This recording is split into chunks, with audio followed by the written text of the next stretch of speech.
Welcome to Sanjay Pandey classes. This is Vikas, your biology teacher.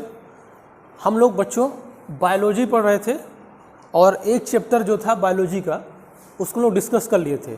जो chapter का नाम था sexual reproduction in flowering plant, है ना। अब आज हम लोग अगला चैप्टर है जो आपका बायोलॉजी में, उस पर डिस्कशन करेंगे, ठीक है।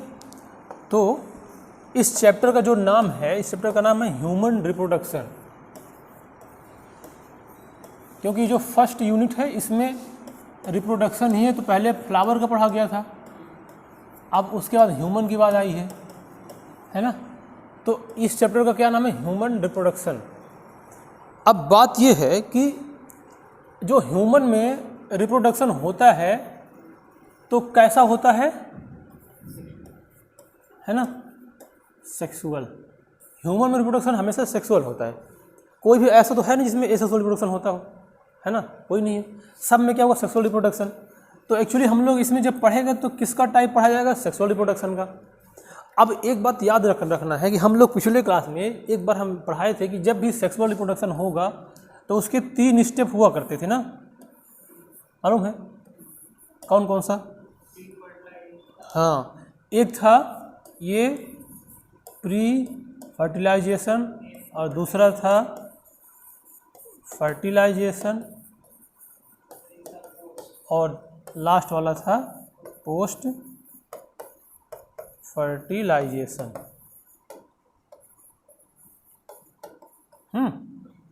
ये तीनों प्रोसेस यहाँ पे भी मिलेगी और हम इसमें ये बताए भी थे कि जब ये आएगा तो हमेशा ये मिलेगा, ये कॉमन रहेगा हर जगह पे। अगर सेक्सुअल रिप्रोडक्शन होगा तो सेक्सुअल रिप्रोडक्शन में ये हमको तीनों देखने को मिलेगा, इवेंट्स ये हैं, बस में आ रही है।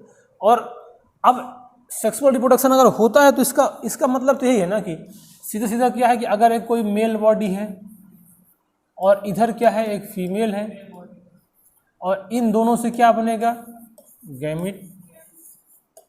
अगर फीमेल है तो इससे क्या बनेगा, मेल गैमिट, और इससे क्या बनेगा, फीमेल गैमिट। ये दोनों गैमिट क्या करेंगे, फ्यूज करेंगे। अब फ्यूज करेगा तो जाइगोट बनेगा, ये आगे डेवलप होकर एम्ब्रियो बनाएगा, फिर ये बेबी बनाएगा।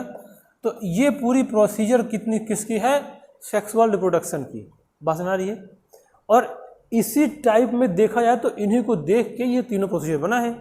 आखिर यहाँ से बनने की प्रोसीजर क्या थी, प्री फर्टिलाइजेशन, जब तक गैमेट बन नहीं जाता है तो। और जब गैमेट बन जाएगा तो जो ये वाला स्टेप हुआ है ये फर्टिलाइजेशन, और उसके बाद जब जाइगोट बन के डेवलप हो जाएगा तो वो क्या कहलाएगा, पोस्ट फर्टिलाइजेशन, या इसको हम लोग बोलेंगे एम्ब्रियोनिक डेवलपमेंट, बोल सकते हैं ना।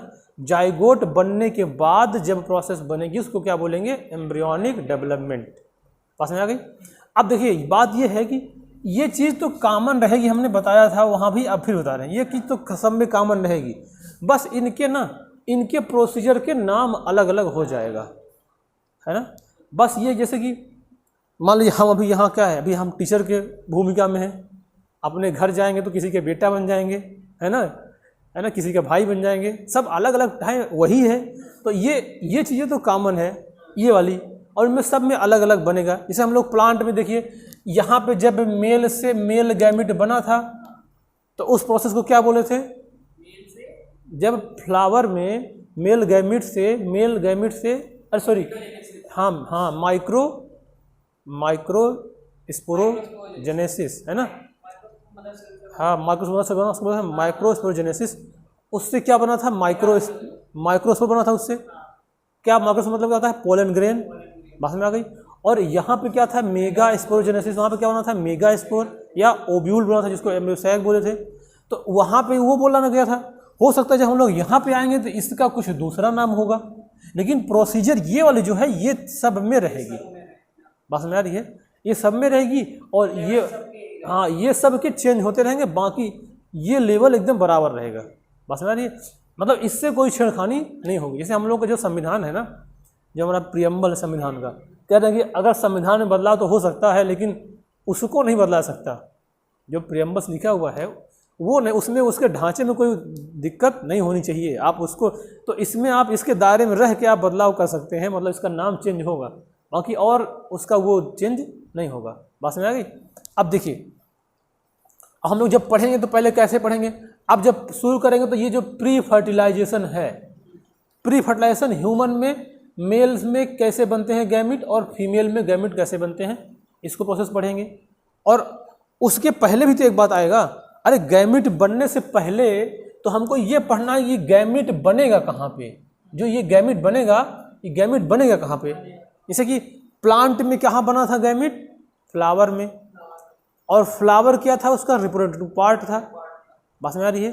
तो इसका मतलब हम लोग पहले प्लांट के बारे में जब पढ़े सेक्सुअल रिप्रोडक्शन तो तुरंत आया कि उसका रिप्रोडक्टिव पार्ट कौन है, उसको पता लगाया गया।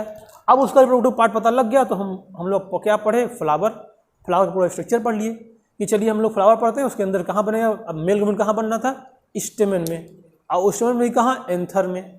इसमें फीमेल गैमेट कहाँ बनना था, पिस्टिल में, अब पिस्टिल में कहाँ पे, नीचे ओवरी में। बस में आ गई। तो इसी तरह से हम लोग जब ह्यूमन का पढ़ेंगे तो उसमें तो मेल तो है, तो मेल में मेल रिप्रोडक्टिव पार्ट कहाँ बनेगा उसको पढ़ेंगे। बस में आता है। तो उसके बाद फीमेल में कहाँ बनेगा, ये कहाँ पढ़ेंगे। तो अच्छा, जैसे प्लांट में एक बात थोड़ा सा बताना था कि जो प्लांट होते हैं, ये पिछला वाला रह गया। जैसे मान लीजिए ये प्लांट है एक ऐसा, अब यहाँ पे इसकी ऐसे पत्तियाँ हैं, है ना, ऐसे। अब यहाँ पे ये कुछ ऐसे फ्लावर लगे हुए हैं, ये ऐसे ऐसे, ठीक है। और इधर क्या ऐसे रूट है इसकी। तो किसी भी प्लांट के ना उसको दो भाग में कैटेगराइज कर दिया जाता है।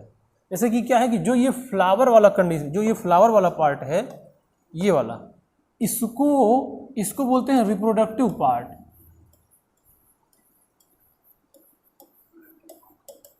रिप्रोडक्टिव पार्ट बोलते हैं। और जो फ्लावर को छोड़ के, क्योंकि फ्लावर ही है इसका रिप्रोडक्टिव पार्ट है, फ्लावर के को छोड़ के जितने भी पार्ट हैं, चाहे स्टेम हो, लीफ हो, रूट हो, ये सारे मिला के बोलते हैं इसको वेजिटेटिव पार्ट। ये पिछले क्लास में बहुत अच्छे से बताया, वो छोटे क्लास में भी आता है। तो ये होता है वेजिटेटिव पार्ट। और फ्लावर का रिप्रोडक्टिव पार्ट, फ्लावर तो रिप्रोडक्शन करता है, वहीं पे होता है। तो इसीलिए तो कभी कोई होता है ना, जब प्लांट में एसेक्सुअल रिप्रोडक्शन होता है तो उसको बोला जाता है वेजिटेटिव प्रोपगेशन, उसको बोला जाता है ना। अब इसका मतलब ये हुआ कोई दूसरा भी प्लांट कट करेंगे, दूसरा लगा देंगे, कोई पार्ट इसका, जैसे लीफ से हो गया, किसी का स्टेम से हो गया, किसी का रूट से हो गया, तो ये कहता है वेजिटेटिव रिप्रोडक्शन या प्रोपगेशन। बस ना गई। अब इसी तरह से ह्यूमन में जब होगा तो ह्यूमन में वेजिटेटिव रिप्रोडक्टिव पार्ट क्या होगा, रिप्रोडक्टिव ऑर्गन होगा उसका। बस में आ रही है। रिप्रोडक्टिव पूरा सिस्टम ही बना हुआ है ना। तो अब हम लोग जब पढ़ना शुरू करेंगे तो पहले क्या पढ़ेंगे, रिप्रोडक्टिव पार्ट ऑफ ह्यूमन।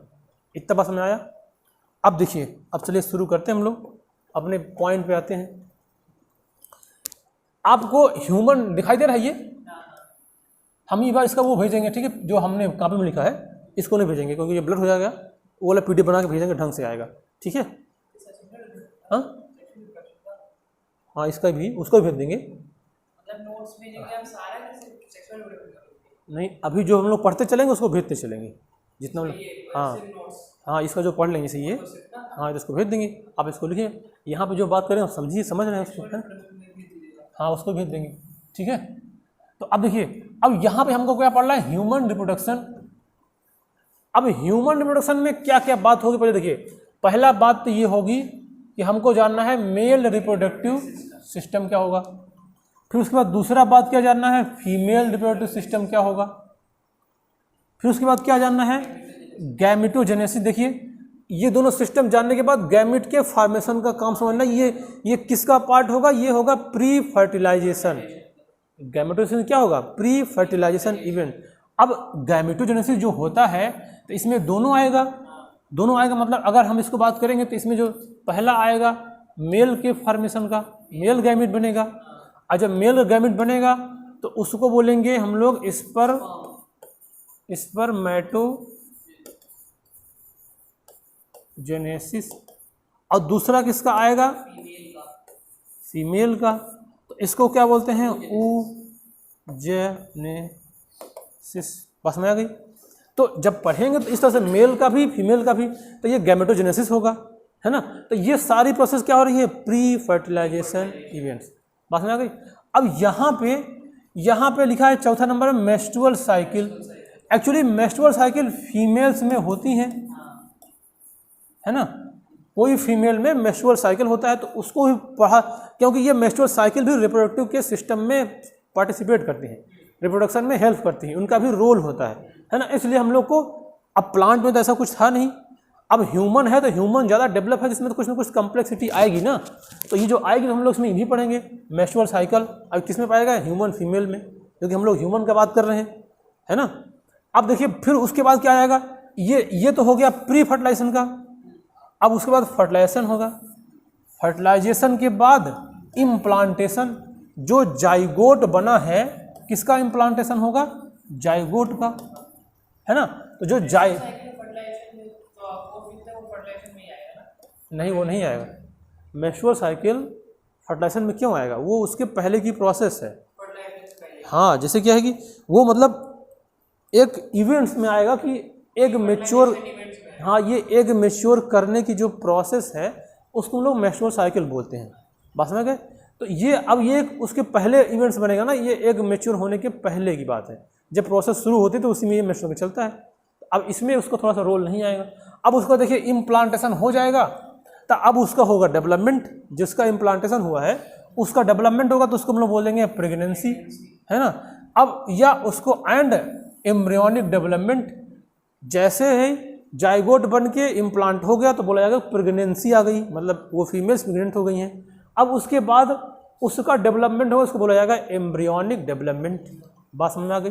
तो इसके बाद क्या होगा, जब उसका पूरा डेवलप हो जाएगा तब उसका होगा जन्म, जिसको बोलते हैं पार्चुरेशन। और ये है एक टॉपिक है लैक्टेशन, मतलब जब मम्मी बच्चे को दूध पिलाती है तो उसको बोलते हैं लैक्टेशन, है ना, ब्रेस्ट फीडिंग। तो ये इतना प्रोसेस हम लोग को इसमें पढ़ना है। ह्यूमन रिप्रोडक्शन में हम लोग को सिलेबस रिगार्डिंग इतनी बातें समझना है, बात समझ आ गई सब, इसमें कोई कन्फ्यूजन तो नहीं है। अब पहला बात क्या कराया, दोनों रिप्रोडक्टिव सिस्टम पढ़ा जाएगा, मेल का भी और फीमेल का भी। पहले तो ये पढ़ लेंगे, उसके बाद क्या पढ़ लेंगे, गैमेटोजेनेसिस। अब गैमेटोजेनेसिस में आपका दोनों पार्ट आएगा, मेल भी आएगा और फीमेल का भी आएगा। मेल को क्या बोलते हैं, स्पर्मेटोजेनेसिस, फीमेल को क्या बोलते हैं, oogenesis। एकदम बिल्कुल ऐसे पढ़िएगा ना, कहानी की तरह चीज़ें याद होती चली जाए। ऐसा हो रहा है ना, पूरा लिंक हो रहा है ना, सब कुछ, कोई दिक्कत नहीं हो रहा है ना, तो एकदम कोई दिक्कत नहीं होगी, एकदम बहुत एकदम ऐसे स्टेप बाय स्टेप होता चलेगा, है ना। तो ऐसे हम लोग पढ़ेंगे, तो हम लोग को इतना बात इसमें पढ़ना पड़ेगा, बात समझ आ गई। अब चलिए जब शुरू करेंगे तो पहला हमको यही पढ़ना है कि पहला पार्ट हमारा क्या रहेगा, मेल रिप्रोडक्टिव सिस्टम, ठीक है। तो देखिए अब ये आ गया ह्यूमन में, पहले कुछ एक उसके पहले कुछ कॉमन बात है। जो ह्यूमन होते हैं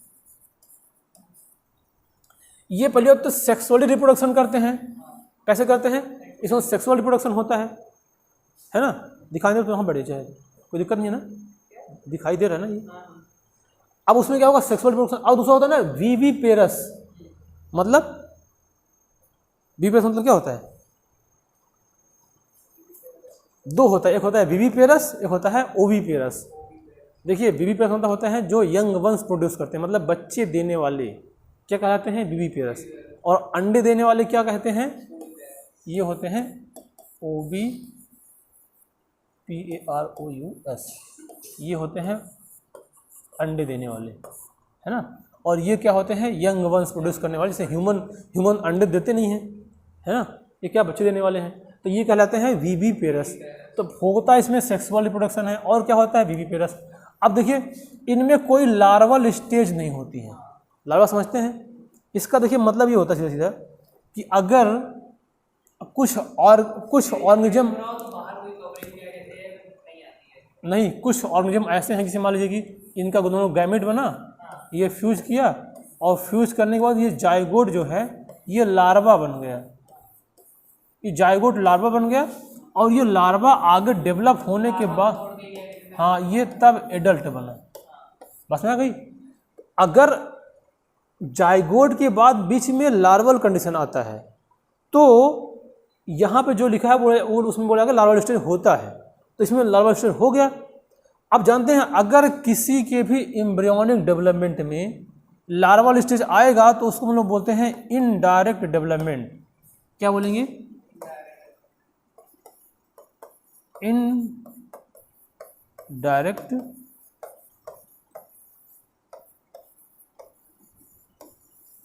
बस में आ गई, क्या बोलते उसको, इनडायरेक्ट डेवलपमेंट। और अगर लार्वल स्टेज नहीं है तब उस केस को बोलेंगे डायरेक्ट डेवलपमेंट।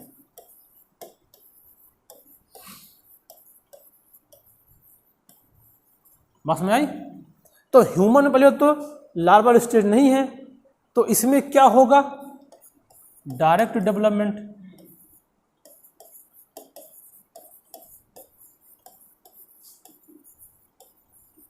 है। अब यहां पे लिखा है नो मेटामॉर्फोसिस इन ह्यूमन। अब मेटामॉर्फोसिस क्या होता है मालूम है? देखिए मेटामॉर्फोसिस क्या होता है, जो यहां पे हमने ये बताया, ये कि लार्वा पहले जाइगोट बना, फिर लार्वा बना, फिर एडल्ट बन गया, है ना, फिर क्या बन गया, एडल्ट। तो जो ये लार्वा से एडल्ट बनने की कहानी है बीच में, इसी को बोला जाता है मेटामॉर्फोसिस। बात समझ आ गई? अगर लार्वा बनेगा ही नहीं तो मेटामॉर्फोसिस किस बात का होगा?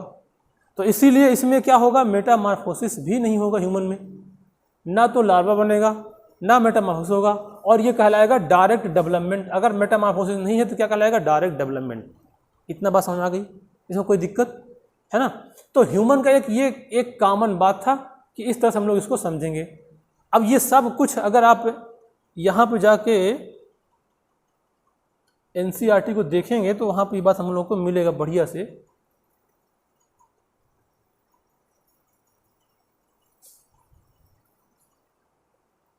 दिखा रहे हैं एनसीईआरटी में,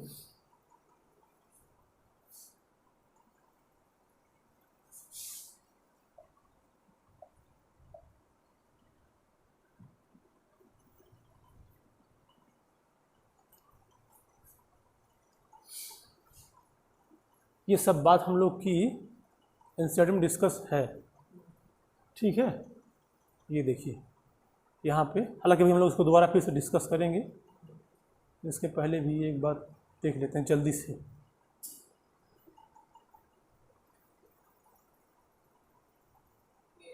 ये है, देखिए ये सब बात वही है। इसमें क्या होगा, गैमेटोजेनेसिस, है ना, ये स्पर्म मेल बनेगा, और इसमें ये क्या होगा, सेक्सुअल रिप्रोडक्शन होगा, है ना। ये कैसे होगा, ये देखिए बीबी पेयर्स होंगे, है ना। अब इसमें ये जो बनेंगे गैमेट, फिर उसके बाद गैमेट का ट्रांसफर होगा, उसमें फर्टिलाइजेशन होगा। तो अब अगली स्टेप हम लोग देखिए यहाँ पे ये समझे लिखे हुए हैं। तो अब इसमें अगर देखेंगे तो जो स्टेप बाय स्टेप चलेगा, देखिए पहला स्टेप क्या होगा, गैमेटोजेनेसिस, अर्थात गैमेट का फॉर्मेशन। जब गैमेट ट्रांसफर हो जाएगा तो दूसरा देखिए transfer of gamete. Transfer of gamete को हम लोग बोलते हैं इंसेमिनेशन। बात समझ आ गई? और उसके बाद क्या होगा, जब इंसेमिनेशन हो जाएगा तब क्या होगा, फर्टिलाइजेशन। उसके बाद फर्टिलाइजेशन जो होगा तो उससे क्या बनेगा, टू फॉर्म जाइगोट। क्या बनेगा, जाइगोट बनेगा। अब जाइगोट का होगा इम्प्लांटेशन, है ना। इम्प्लांटेशन का मतलब होता है attachment to the uterine wall, मतलब फीमेल के यूटेराइन वॉल में जाइगोट जाके अटैच हो जाएगा, उसको बोला जाएगा इम्प्लांटेशन, है ना। अब वो इम्प्लांटेशन होने के बाद होगा उसका डेवलपमेंट, जिसको हम लोग बोल सकते हैं गैस्टेशन, या इसको गैस्टेशन, या इसी बोलते हैं एम्ब्रियोनिक डेवलपमेंट। बात समझ आ रही है? और फिर उसके बाद क्या होगा, पार्ट्यूरेशन या डिलीवरी ऑफ बेबी। बेबी का जन्म होगा, उसको बोलते हैं पार्ट्यूरेशन। तो ये स्टेप में कंप्लीट होगा। अब देखिए ये वाला स्टेप जो है यहाँ से लेके यहाँ तक, ये है प्री फर्टिलाइजेशन इवेंट, है ना। और ये वाला क्या है, फर्टिलाइजेशन इवेंट्स।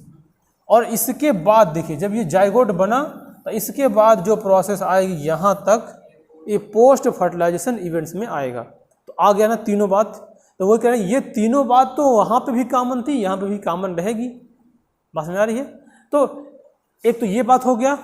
अब ये बात देखिए, ये बात भी एनसीईआरटी में वही पूरा मेंशन है। पहला क्या लिखा है, गैमेटोजेनेसिस, फिर मतलब sperm male and ovum female में बनना, फिर स्पर्म का ट्रांसफर होगा, उसको बोलते हैं इंसेमिनेशन, फिर क्या होगा, फर्टिलाइजेशन, है ना, फिर उसके बाद होगा इम्प्लांटेशन, है ना, फिर क्या होगा, गैस्टेशन, फिर क्या होगा, पार्ट्यूरेशन, ये सब होगा। बात समझ आ रही है? अब यहाँ पे एक बात लिखा है, देखिए यहाँ लिखा है different between reproductive events in the male and female, for example sperm formation continues even old man, but formation of ovum ceases, मतलब सीज हो जाता है in ovum around the age of 50 year. इसमें एक बात ये लिखा है, हालांकि ये हम लोग बाद में पढ़ेंगे, लेकिन अभी मिल बता देने का। देखिए इसमें क्या होता है कि जो मेल होते हैं उसमें जब गैमेट का फॉर्मेशन शुरू हो जाता है, एज ऑफ प्यूबर्टी जब आती है ह्यूमन, उसका कितना होता है मेल का, लगभग 13 से 15 साल तक। इसके बाद जब एज ऑफ प्यूबर्टी आ जाती है, मतलब रिप्रोडक्टिवली मेच्योर हो जाते हैं, तो उसके बाद कंटिन्यू स्पर्म का फॉर्मेशन चलता रहेगा। और लेकिन फीमेल में ऐसा नहीं है। फीमेल में प्यूबर्टी के बाद मान लीजिए जो स्टार्ट होगा, फीमेल में तो पहले ही स्टार्ट हो जाता है, अभी हम लोग पढ़ेंगे तो पता चलेगा, एम्ब्रियोनिक स्टेज में स्टार्ट हो जाता है। उसके बाद ये 50 साल तक चलेगा, फिर बंद हो जाएगा। जो मेंस्ट्रुअल साइकिल होती है वो शुरू होती है प्यूबर्टी से, फिर उसके बाद एज ऑफ 50 लगभग वो रुक जाती हैं। लेकिन मेल में जब वो रुक गई तो ओवम का फॉर्मेशन भी रुक जाएगा। इसका मतलब क्या है, उसमें एक बार बनती है फिर बीच में रुक जाती है। लेकिन ह्यूमन के मेल में क्या होता है, वो हमेशा कंटिन्यू मरते दम तक बनता है। बस डिफरेंस ये रहेगा कि पहले यंग कंडीशन में वो ज़्यादा अच्छे रहेंगे, मोटाइल रहेंगे, थोड़ा फर्टाइल रहेंगे, लेकिन बाद में थोड़ा उनकी मोटिलिटी कम हो जाएगी, नंबर कम हो जाएंगे, है ना, लेकिन बनता उसमें हमेशा है। बात समझ आ गई? तो ये डिफरेंस एक इसने यहाँ पे डिस्कस किया है एनसीईआरटी में, इसलिए हम लोग डिस्कस कर लिए। बाकी आगे हम लोग उसको अच्छे से डिस्कस करेंगे, ठीक है। तो ये बात हो गया, तो इतना हम लोग को समझना है। अब देखिए, अब हम लोग अगर आगे चलेंगे तो हम लोग को अब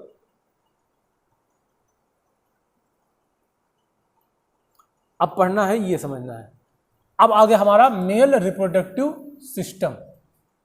दोनों में से पहला क्या पढ़ रहे हैं, मेल को, है ना, क्योंकि हमारा देश पुरुष प्रधान देश है, तो पहले हम लोग मेल को पढ़ेंगे, है ना।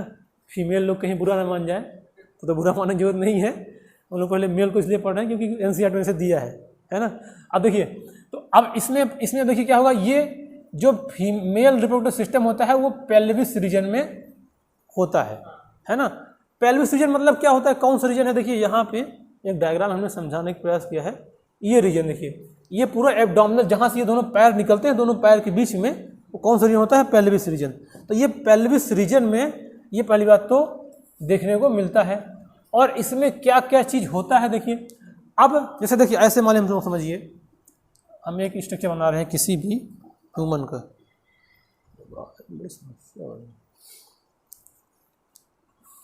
देखिए इसका ऐसा स्ट्रक्चर कुछ ह्यूमन का है, ये है ना। तो ये इसका इधर से पैर होएगा, ऐसा पैर नहीं होता है, ये पेल्विस रीजन है। तो इसी रीजन में, इतने नीचे ही रीजन में क्या देखने को मिलता है, फीमेल रिप्रोडक्टिव सिस्टम। बस में आ गई। तो अब यहाँ पे, अब जब मेल रिप्रोडक्टिव पार्ट पढ़ना है तो हमें ये पढ़ना है कि इसमें क्या क्या चीज़ पढ़ा जाएगा, इस रिप्रोडक्टिव सिस्टम में हमको क्या क्या चीज़ पढ़ना है। देखिए पहले तो ये पढ़ना है टेस्टिस। बात समझ आ गई। अब टेस्टिस जो होती हैं वो होती हैं पेयर में, और यही primary sex organ in male होता है। बात समझ आ गई। अगर रिप्रोडक्टिव पार्ट में मेल में देखा जाए तो जो मेन ऑर्गन क्या होता है, टेस्टिस। बात समझ आ गई। अब तो पहले क्या पढ़ा जाएगा, टेस्टिस क्या होता है, कहाँ होता है, उसमें क्या बनता है, कैसे प्रोसीजर उसमें होता है। फिर उसके बाद क्या पढ़ा जाएगा, एक्सेसरी डक्ट। डक्ट का मतलब क्या कि टेस्टिस के अंदर ही गैमेट का फॉर्मेशन अर्थात स्पर्म का फॉर्मेशन होगा। अब उस स्पर्म का जो फॉर्मेशन हुआ है उसको टारगेट तक पहुंचाने के लिए एक डक्ट बनी होगी, उसको हम लोग बोलते हैं एक्सेसरी डक्ट। अब ये डक्ट में देखिए क्या क्या देखने को मिलेगा, rete testis, vas efferentia, epidermis, vas deferens, ejaculatory duct, urethra, tip of penis, है ना। तो ये सब जो मिलेगा, ये सब क्या बनेगा, ये होगा आपका,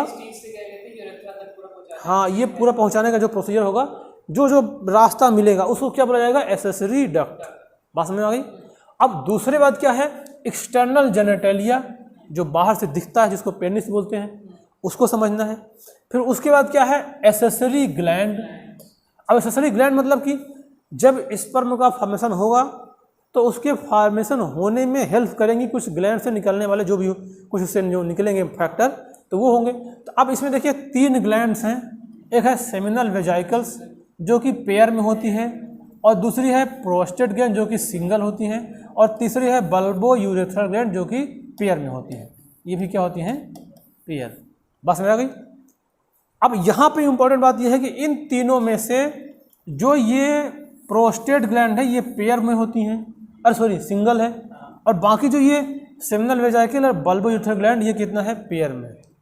ठीक है, ये कभी भी क्वेश्चन आता है कौन पेयर है कौन सिंगल है। तो हम लोग जब मेल रिप्रोडक्टिव पार्ट पढ़ेंगे तो इतना पार्ट पहले पढ़ना पड़ेगा। लिंक हो पा रहा है ना? हम लोग कैसे चल रहे हैं? जैसे जब फ्लावर का पढ़े थे तो पहले आए थे प्लांट का रिप्रोडक्टिव पार्ट, क्या था? फ्लावर। फिर उसके बाद मेल वाला पार्ट कौन था? स्टेमेन। फिर स्टेमेन के अंदर क्या था? एंथर। तो हम लोग एंथर को फिर अब काट के उसको पढ़े थे ना। तो इसी तरह इसको समझिए, मेल रिप्रोडक्टिव पार्ट किसका है? ह्यूमन का। कहाँ रीजन है? पेल्विस रीजन में लोकेटेड होता है। पेल्विस रीजन कौन होता है? बता दिए, है ना। अब उसका इसमें क्या क्या चीज़ देखने को मिलेगा? टेस्टिस मिलेगा, एक्सेसरी डक्ट मिलेगा, एक्सटर्नल जेनिटलिया और एक्सेसरी ग्लैंड। तो इतने चीज़ को पहले हम लोग पढ़ लेंगे, तब उसके बाद इसमें गैमेट का फॉर्मेशन कैसे होगा उसको पढ़ा जाएगा। बात समझ आ गई? बस पानी पी लिया, गर्मी बहुत है इसमें।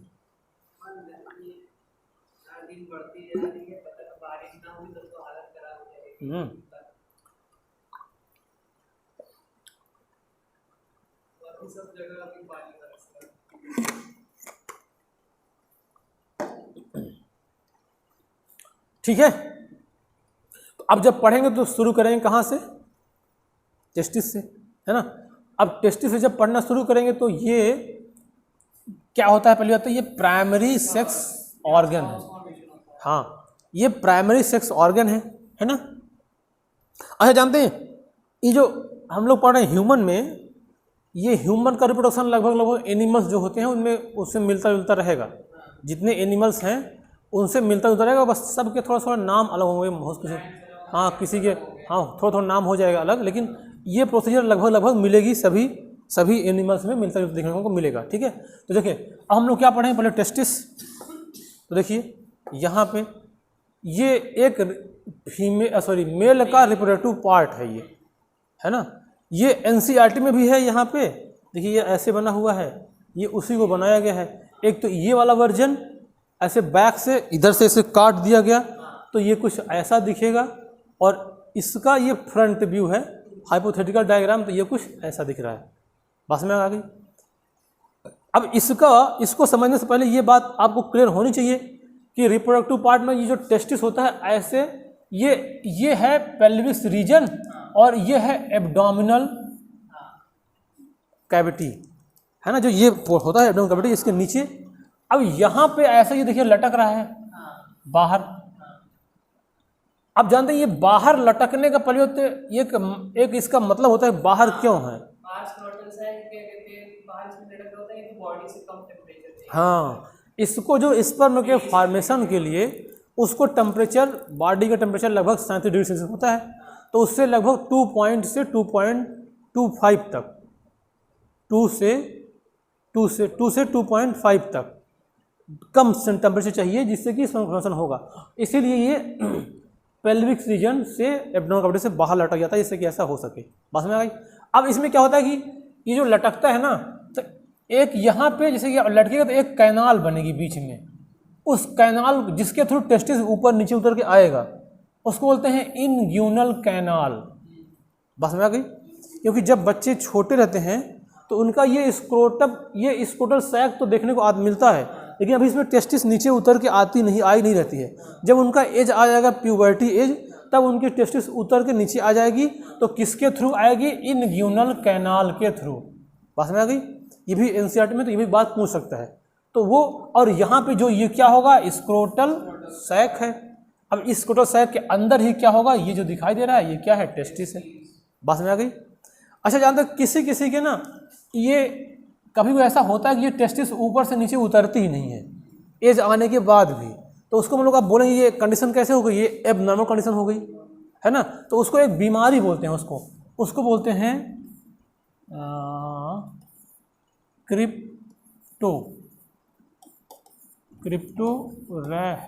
क्रिप्टोरैडिज्म। अगर किसी का टेस्टिस इस इंग्यूनल कैनाल से उतर के नीचे नहीं आया इस स्क्रोटल सैक में, तो वो माना जाएगा कि एबनॉर्मल कंडीशन हो गया, एक बीमारी है, उसको बोलते हैं क्रिप्टोरैहिडिज्म। बात समझ, हाँ बात समझ आ गई। अब देखिए, अब इसके बाद यहीं पे आते हैं। अब ये सब बाहर का पोजीशन मतलब लोकेशन हो गया। अब ये ऐसा स्ट्रक्चर होगा, ये देखिए इधर वाला। अब 2 पेयर हमने क्या कहा, टेस्टिस होती हैं 2 पेयर, अरे सॉरी 1 पेयर मतलब 2, है ना। तो एक इधर और एक इधर, और ये बीच में ये पेनिस वाला रीजन है, ठीक है। तो इधर देखिए, इधर से ये टेस्टिस है, ये इसको ऐसे बना के देखिए, इसके अंदर टेस्टिस है और यहाँ पे स्पर्म का फॉर्मेशन होगा, और ये ऐसे मूव करके यहाँ पे अपना गैमेट अपने टारगेट पे पहुँचेगा। तो जहाँ पे फॉर्मेशन हो रहा है वो है टेस्टिस, और जिसके थ्रू जा रहा है वो है डक्ट। जो हम पढ़ा थे पहले, क्या पढ़ा जाएगा, प्राइमरी सेक्स ऑर्गन क्या है, टेस्टिस। फिर क्या होगा, एक्सेसरी डक्ट। और यहाँ पे ये 3 ग्लैंड हैं, 1 2 और ये वाली 1 और दोनों ये। तो ये क्या करेंगे, एक्सेसरी ग्लैंड, और फिर ये क्या है, पेनिस। बात समझ आ गई। तो इसमें जब पढ़ा जाएगा तो इतना पार्ट है।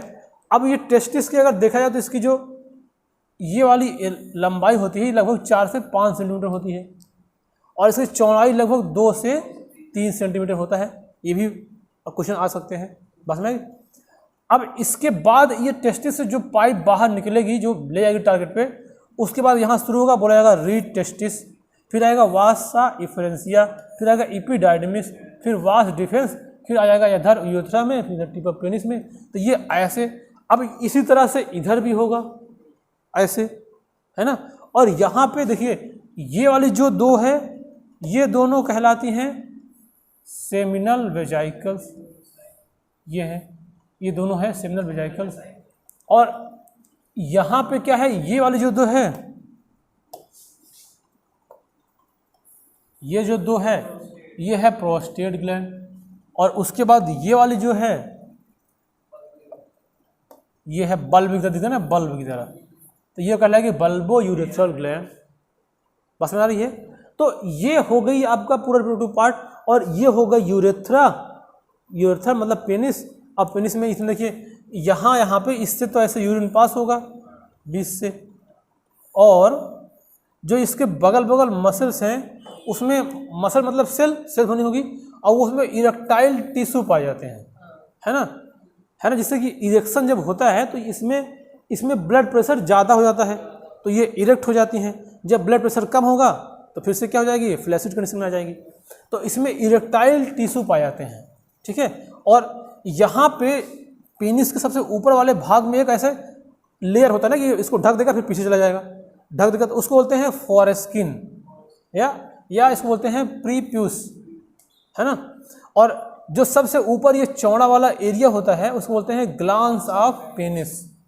बात समझ आ गई। तो रिप्रोडक्टिव पार्ट के इतने पहले पार्ट हैं, मेल रिप्रोडक्टिव पार्ट के इतने पार्ट हम लोग इसमें पढ़ रहे हैं। इसमें बता रही कोई दिक्कत तो नहीं हो रहा है ना। अब इसमें सबसे पहले क्या पढ़ेगा, टेस्टिस। इसका लोकेशन कहाँ है, बॉडी एब्डोमेन वॉल से नीचे लटकती हुई पाई जाती है। क्यों लटकती है, क्योंकि उसको टेम्परेचर अपने बॉडी के शरीर से कम करना है। अगर कम नहीं करेगी उसमें स्पर्म का फॉर्मेशन नहीं हो पाएगा, इसलिए। अब जिस कैनाल से आता है उसको बोलते हैं इनग्यूनल कैनाल। किसी में ऐसा होता है कि वो उस कैनाल से नीचे नहीं उतरती हैं, उसको बोला जाएगा एबनॉर्मलिटी। उसको बोलते हैं बीमारी को क्रिप्टोरैहिडिज्म। बात समझ आ गई।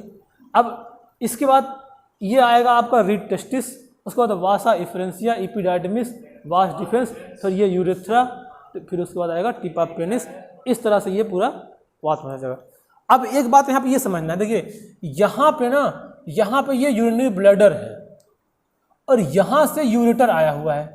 इधर से भी कहाँ से आएगा, किडनी से, क्योंकि यूरिन कहाँ बनता है, यूरिन कहाँ फिर बनता है, किडनी में। तो यूरिन बन के आएगा। अब देखिए, ये आके यहीं पे मिलेगा अंदर, और इधर आके मिल जाएगा। तो अगर देखा जाए तो यूरिन का और स्पर्म का दोनों का पाथ यहाँ से कॉमन है, मतलब उसी रास्ते से यूरिन भी पास हो रहा है और उसी रास्ते से स्पर्म भी पास हो रहा है। पास में आई। अब यहाँ पे जहाँ पे ये प्रोस्टेट ग्लैंड होती है, इसी पे आके मिलते हैं, और ये प्रोस्टेट ग्लैंड उसमें हेल्प भी करती है कि मान लीजिए कभी ऐसा हो कि स्पर्म पास हो रहा तो यूरिन ना आ जाए, या यूरिन के साथ भी स्पर्म ना निकलने लग जाए। बात में आ रही है। उसको रोकने का काम कौन करता है? ये प्रोस्टेट ग्लैंड भी उसमें है, पार्टिसिपेट करती हैं। इतना बात समझ आ गया? अच्छा, इसमें एक डिफरेंस फीमेल में जब पढ़ेंगे तो फीमेल में ऐसा डिफरेंस मिलेगा। यहाँ पे देखिए हम लोग का दोनों पाथ सेम है, लेकिन फीमेल में क्या होता है, ये दोनों पार्ट अलग अलग होता है। मतलब दोनों दो ओपनिंग होती हैं, एक हो गई यूरेथ्रल ओपनिंग और एक होता है रिप्रोडक्टिव ओपनिंग, है ना, जिसके थ्रू रिप्रोडक्शन होता है, और एक होती है यूरिन के जिससे पास होती हैं। तो इसमें दो ओपनिंग होती हैं। बात समझ में आ गई? अब कोई दिक्कत नहीं है इसमें।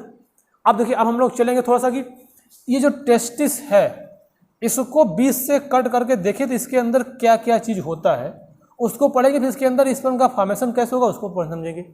बस में आई? तो हम लोग अब क्या करेंगे, इसको एक टेस्टिस को कट करेंगे और उसका पूरा यहाँ से लेकर यहाँ तक पूरा एकदम डिटेल में स्ट्रक्चर पढ़ेंगे, इसके अंदर ये क्या क्या चीज़ होता है। ठीक है, चलिए अब देखिए ये है, ये वही वाली टेस्टिस ऐसे बनाया गया है, दिखाई दे रहा है ना। यहाँ पे इसको ऐसे कट कर दिया गया, तो अब देखिए यहाँ पे ये कुछ स्ट्रक्चर ऐसा दिख रहा है, ये वाला, ये ऐसा लूब टाइप को दिख रहा है ना, ये ऐसे ऐसे,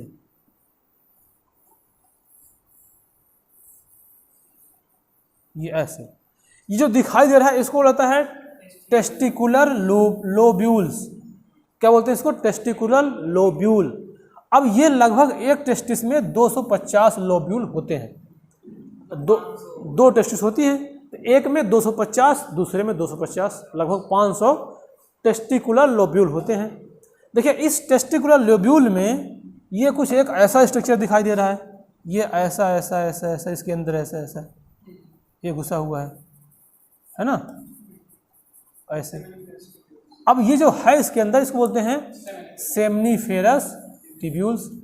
ये लगभग एक लोब्यूल में 1 से 3 सेमनीफेरस ट्यूब्यूल्स होते हैं। समझ आ रही है? एक लोब्यूल में 1 से 3, कहीं कहीं 1, कहीं 2, कहीं 3 तक सेमनीफेरस ट्यूब्यूल्स पाए जाते हैं।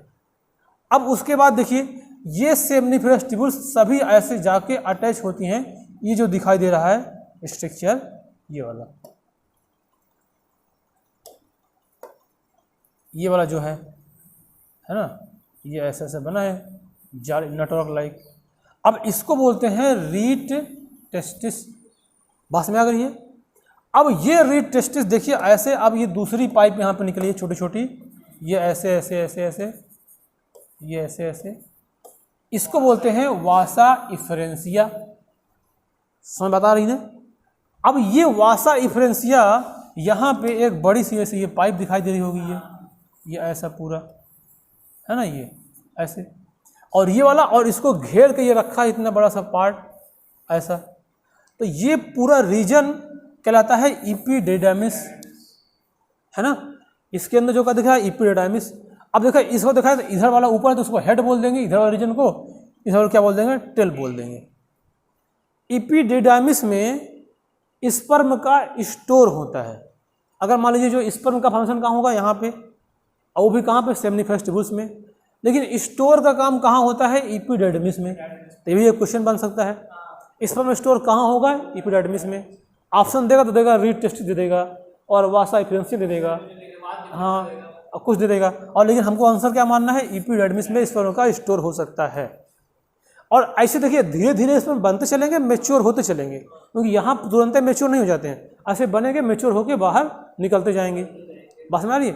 अब फिर उसके बाद कहाँ आएगा, वास्ट डिफेंस में।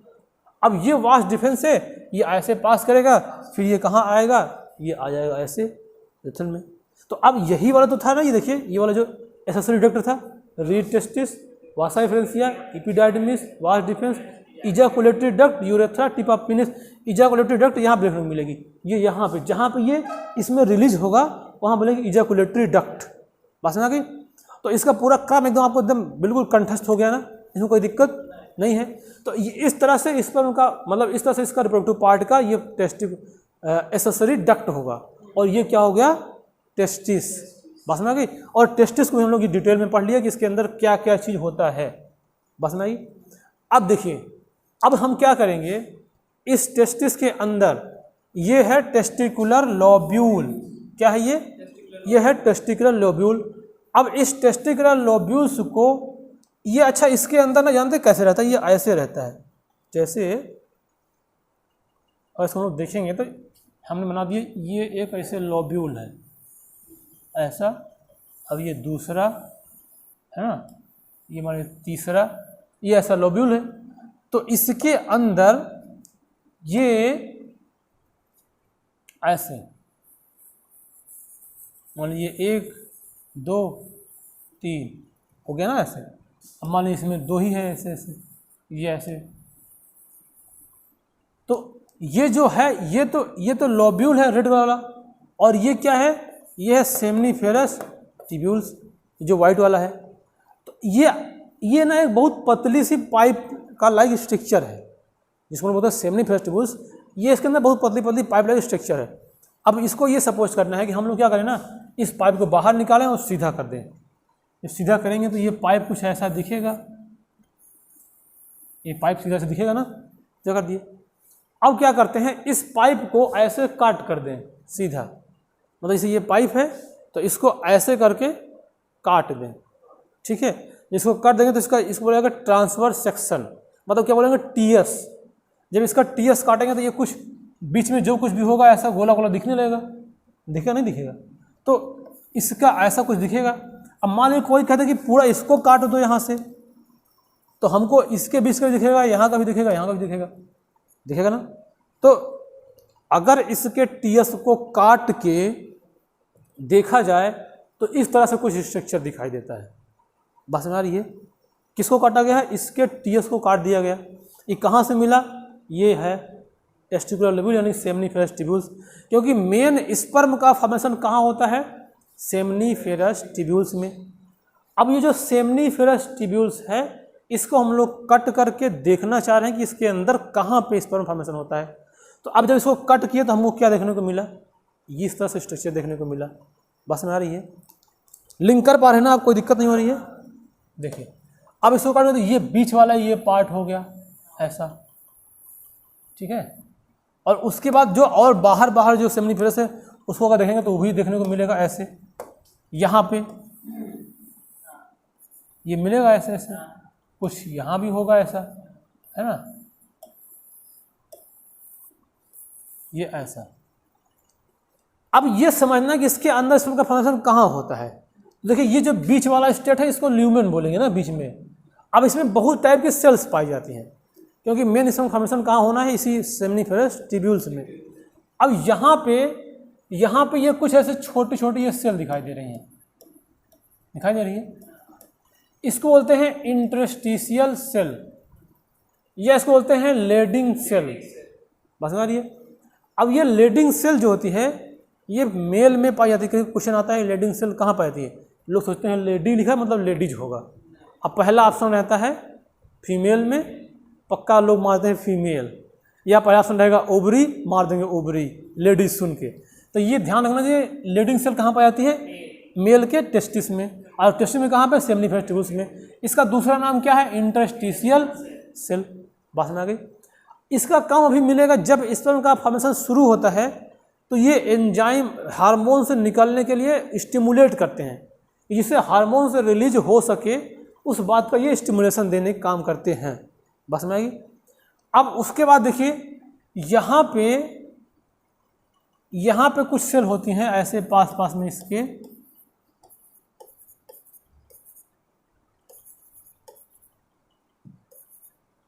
अच्छा दो एक साथ नहीं चलेगा। यहाँ पे क्या होते हैं, इसको बोलते हैं सर्टोली सेल। ये सर्टोली सेल का काम होता है जब स्पर्म बनेगा तो उसको न्यूट्रिशन देना। क्या करना, न्यूट्रिशन देना। याद करिए जब हम लोग मेल फ्लावर में पढ़ रहे थे तो जब फ्लावर के मेल पार्ट में पोलन ग्रेन का बना था, न्यूट्रिशन कौन दे रहा था, जब पोलन ग्रेन बन रहा था तो उसको न्यूट्रिशन कौन दे रहा था, टैपिटम, मेल गैमिट में हम बात करें। हाँ तो न्यूट्रिशन देना, नरिशमेंट करना होता है ना। हाँ वो एम्ब्रियो दे रहा था ना, और उसमें न्यूट्रिएंट्स किसको देना, टैपिटम जो था उसमें 3 वाल थी, endothecium, middle layer, tapetum, epidermis, endothecium, middle layer, tapetum. तो ये जो ऊपर की 3 लेयर थी क्या, उसको क्या कर रही थी, प्रोटेक्शन।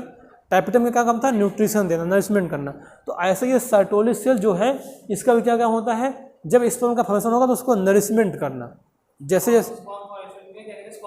हाँ, जब स्पर्म जैसे अब स्पर्म तुरंत फॉर्मेशन हो नहीं जाएगा, कहीं ना कहीं से बनना शुरू होगा ना, तो जब बनना शुरू होगा तो उसको नरिशमेंट चाहिए ना, उसको न्यूट्रिएंट्स चाहिए, तो तभी उसको क्या दिया जाता है, न्यूट्रिशन देता रहता है, न्यूट्रिशन देता रहता है।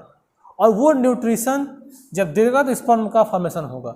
अब देखिए इसके अंदर ही यहाँ पे फिर ये हमको मिलेगा स्पर्मेटोगोनिया, ये वाले जो हैं ये यही स्पर्मेटोगोनिया आगे चल के क्या बनाएंगे, स्पर्मेटोजोवा, या इसी को हम लोग फिर आगे बोल देंगे स्पर्म। बस में आ गई, यही आगे क्या बोला जाएगा, स्पर्म। और ये क्या पहले क्या रहेगा, स्पर्मेटोगोनिया। तो इसके अंदर क्या बनता है, स्पर्म का फॉर्मेशन होता है। तो पहले ये क्या है, स्पर्मेटोगोनिया। अब ये जब डेवलप होगा तो लास्ट में डेवलप क्या बन जाएगा, स्पर्मेटोजोवा, या क्या कहलाएगा, स्पर्म। और इसी को नरिशमेंट कौन करेगा, सर्टोली सेल। बस में आ गई। अब ये सब भी हार्मोनल के कंट्रोल में होते हैं, जो बॉडी में बहुत सारे हार्मोन्स रिलीज होते हैं, सबका अपना अलग अलग काम होता है, तो ये भी उसी तरह से बनते हैं। बस में आ रही है। अभी जब हम लोग इसका पढ़ेंगे स्पर्मेटोजेनेसिस की प्रोसेस, तो वहाँ पर हम लोग इसको समझेंगे कैसे ये इसके अंदर स्पर्म कैसे बनता है। क्योंकि जब गैमेट बनेगा तो पक्का कहीं ना कहीं तो आएगा ना कि 2n से n होगा, तभी तो गैमेट बनेगा। तो ये वो जो प्रोसेस होती है इसी के अंदर होती है। और जब ये होगा तो यहाँ पे कौन सा डिवीजन होगा, मियोसिस। जब भी 2n से n होता है तो क्या होता है, मियोसिस। बात में आ गई। तो ये बात होगा। तो ये इसकी किसकी कटिंग है, ये इसकी कटिंग है। सेमनीफेरस ट्यूब्यूल्स को कट कर दिया गया तो हमको इस तरह से स्ट्रक्चर देखने को मिलेगा। बात में आ गई। अब देखिए, अब इसके बाद ये आपका मेल रिप्रोडक्टिव पार्ट तो खत्म हो चुका है कि मेल रिप्रोडक्टिव पार्ट में क्या क्या चीज़ था, ये सब बात है ना। पहले तो क्या क्या पढ़ा, ये वाली। अच्छा, एक डिस्कस और कर लें थोड़ा सा, भी ये नहीं कि हम लोग ये वाला। अच्छा, इसको कर तो लिए ग्लैंड का। देखिए ये सेमिनल वेजाइकल है, ग्लैंड्स, ये कहाँ पाई जा रही है, यहाँ पे ये है ना, ये दोनों। और ये क्या है, बल्बो यूरेथ्रल ग्लैंड ये वाली है, और ये प्रोस्टेट ग्लैंड है। इससे निकलता है सेमिनल प्लाज्मा। बस समझ रही। अब ये सेमिनल प्लाज्मा जो होता है स्पर्म के साथ मिल जाएगा। तो जब स्पर्म रिलीज होता है तो स्पर्म के रिलीज के समय इस सेमिनल प्लाज्मा भी रहता है। अगर देखा जाए तो जो आपका ये सेमिनल प्लाज्मा है, अगर हम लोग बात करेंगे तो ये स्पर्म प्लस सेमिनल प्लाज्मा, इनको मिला के बनता है सीमेन। पास में आ गई। तो जो रिलीज होता है एक्चुअली सेक्सुअल रिप्रोडक्शन के समय, वो सीमेन रिलीज होता है। और उसमें केवल अगर खाली स्पर्म आएगा तो वो खाली स्पर्म सर्वाइव नहीं कर पाएगा, उसको कुछ चाहिए साथ में। अब ये सेमिनल प्लाज्मा उसको न्यूट्रिशन भी देता रहता है, उसकी मोबिलिटी प्रोवाइड करता है, उसको मतलब वेटी रखता है ना, गीला रहेगा। नहीं तो ये स्पर्म अकेले निकल ही नहीं पाएगा। पास में आ गई। तो इसको निकालने के साथ क्या यूज होता है, सेमिनल प्लाज्मा। ये कहाँ से निकलता है, सेमिनल वेजाइकल से। पास में आ गई। अब एक बात यह कि जो ये यहाँ पे ये सेमनीफेरस ट्यूब्यूल्स है, इस सेमनीफेरस ट्यूब्यूल्स में एक दिन में लगभग 120 मिलियन स्पर्म का फॉर्मेशन होता है। बस में आ गई। एक दिन में 120 मिलियन स्पर्म बनते हैं। अब फर्टिलाइजेशन जानते हैं, केवल और केवल एक स्पर्म करेगा, केवल एक स्पर्म, बाकी सब क्या होता है, बेकार हो जाते हैं। लेकिन फीमेल में ऐसा नहीं है। फीमेल में एक बार में एक ओवम मैच्योर होता है, और वो भी महीने में एक बार। समझ में आ गई। महीने में एक बार एक ओवम मैच्योर होगा, इसमें एक दिन में 120 मिलियन स्पर्म बनते हैं। और जब ये सेक्सुअल इंटरकोर्स के समय, मतलब सेक्स करते समय जब ये रिलीज होगा है, तब रिलीज होता है 200 से 300 मिलियन। बात समझ रही है। देख रहे हैं स्पर्म का कितने आवारे टाइप के हैं, है ना। ये अकेले ही काफ़ी है, और इसको फर्टिलाइज करने के लिए इतने सारे लोग हैं। तो कंपटीशन होगा ना इसमें, इसके पास पहुंचने के लिए। तभी तो कंपटीशन होता है ना, इन्वायरमेंट में देखने को मिलता है ना। अब इससे ये बात पता चल सकती है कि ओवम अकेले ही ओवम मतलब काफ़ी है। अभी तो लोग समझते हैं ना माँ की कीमत क्या होती है, बात समझ आ गई। और ये तो बहुत सारे नालायक टाइप के होते हैं इसमें, फर्टिलाइजेशन तो केवल एक ही स्पर्म जाया करेगा, लेकिन बनता कितना 200 से 300, और वहाँ तक पहुँच ही नहीं पाएंगे और बीच रास्ते में मर जाएंगे, और वहाँ पहुँचे भी तो उसको इजैकुलेट नहीं कर पाएंगे, है ना, पेनिट्रेट नहीं कर पाएंगे।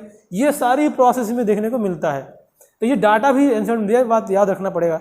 एक दिन कितना बनता है 120 मिलियन स्पर्म, और कितना इजैकुलेट होता है 200 से 300 मिलियन स्पर्म इजैकुलेट होता है एक बार में। बात में आ गई। अच्छा, ये इतना ना हो तो हो सकता है कि फर्टिलाइजेशन नहीं हो पाएगा, क्योंकि फर्टिलिटी इस बात से ही थोड़ा सा डिसाइड करती है कि अगर इतना नहीं होगा तो इसमें वहाँ तक पहुँचेगा नहीं, जब वहाँ तक पहुँचेगा नहीं तो हो सकता है कि फर्टिलाइजेशन नहीं हो पाएगा, इसलिए बहुत सारे बीच में मर जाते हैं, इस वजह से इतना इसमें फॉर्मेशन होता है। बस में आ गई। तो ये हो गया, और ये वाला बात हम लोग पढ़ लिए, ये वाला। और ये प्रोस्टेट ग्लैंड का क्या काम होता है, इससे भी कुछ निकलता है, लेकिन ज़्यादा इसका काम होता है जब यूरिन आएगा तो यूरिन को पास करने देगा, जब स्पर्म आएगा तो स्पर्म पास करने देगा। कहीं ऐसा ना हो कि अगर मान लीजिए किसी के हो सकता है कि यूरिन में स्पर्म निकलने लगता है, तो वो भी एक क्या है, बीमारी है ना। और ओल्ड एज में यही प्रोस्टेट ग्लैंड बढ़ जाती है, जब एज ऑफ 14 के एवं लोग जाते हैं धीरे धीरे प्रोस्टेट ग्लैंड बढ़ने लगती है, तो फिर अब जब बहुत बढ़ जाएगी तो ये पूरा यूरिन के रास्ते को ब्लॉक कर देगी, तो उससे फिर यूरिन पास नहीं होता है, तो इससे इसी में भरा रह जाएगा। फिर उसको आप सर्जरी के थ्रू, आप पहले तो यहाँ से आप सर्जरी ऐसे यहाँ से कैमरा डाल के या लेजर डाल के इसको काट के निकाल लेते हैं, तो उसको निकाल लेते हैं पूरा ख़त्म हो जाता है वो। लेकिन यह कि एज 40 एज के बाद, है ना, जब अब जैसा आप डिसाइड हो गया कि आप बच्चे पैदा करने की जरूरत नहीं है, तभी ऐसा होता है, वो तभी बढ़ती भी है। कभी कभी किसी में कोई दिक्कत होती है, पहले ही बढ़ जाती है तो दिक्कत है उनको, फिर उनको या तो ट्रीटमेंट कराओ या तो फिर रिमूव करवाना पड़ेगा, नहीं तो यूरिन यहाँ से पास नहीं होगा। बस में आ गई। क्योंकि इसके रास्ते को क्या कर देता है, ब्लॉक कर देता है। बस में आ गई इतना। तो ये आपका हो गया पूरा या। अब उसको देखिए, ये वाला जो है एक्सटर्नल जेनेटलिया, मतलब उसमें क्या आएगा, पेनिस आएगा। अब पेनिस में पहले होते हैं ये ऐसे सिलेंड्रिकल स्ट्रक्चर होते हैं, इसके बीच में ये ऐसे पाथ होता है, ये जिसको यूरेथ्रा बोलते हैं, है ना, यूरिन, जो यूरेथ्रा जिससे यूरिन पास होता है। और इसके आसपास जो ये मसल्स होते हैं उसको बोलते हैं इरेक्टाइल टिश्यू, है ना। और इसके बाहर जो ये कवरिंग होती है, जो कभी कवर रहती है फिर पीछे रह जाती है, तो वो होते हैं फोरस्किन या प्रीप्यूस बोलते हैं इसको। और दूसरा जो ये बाहर का ऐसे एरिया चौड़ा रहता है और वाइड रहता है, इसको बोलते हैं ग्लांस ऑफ पेनिस। बात समझ आ गई। तो ये हो गया आपका पूरा मेल रिप्रोडक्टिव सिस्टम का पार्ट। अब हम लोग इसमें इस वाले उसमें इतना वाला पार्ट पहले पढ़ लिए, क्या, मेल रिप्रोडक्टिव सिस्टम, है ना। अब इसके बाद क्या पढ़ा जाएगा, फीमेल रिप्रोडक्टिव सिस्टम। जब पढ़ेंगे तो अब इसमें भी वही बात होगी। फीमेल रिप्रोडक्टिव सिस्टम में इसमें कितने पार्ट होते हैं, कहाँ पाया जाता है, कितनी ग्लैंड होती हैं, एक्सेसरी डक्ट उसमें भी देखने को मिलेगी, ओवम का फॉर्मेशन कहाँ पे होगा, पास में आ गई। तो उसको पढ़ेंगे। तब उसके बाद फिर अब क्या पढ़ा जाएगा, दोनों में, मेल में गैमेट कहाँ बनते हैं तो समझ गए सेमनीफेरस ट्यूब्यूल्स में, और फिर फीमेल में कहाँ बनेगा, ओवरी में, तो उसमें कैसे बनेगा और इसमें कैसे बनेगा। तो हम लोग ये दोनों प्रोसेस पढ़ेंगे, है ना। तो हमको लगता है कि हम लोग आज इतना ही करते हैं, ये मेल रिप्रोडक्टिव सिस्टम पढ़ लिए, अब फीमेल वाला कल पढ़ेंगे, बात समझ रहे हैं अच्छी तरह से। तो इसको आप जाके आप अब यहाँ पे एक बार एनसीईआरटी भी हम लोग थोड़ा सा नज़र मार लें, एनसीईआरटी में एक नज़र देखिए, ध्यान पढ़ लिए थे, ये बात है।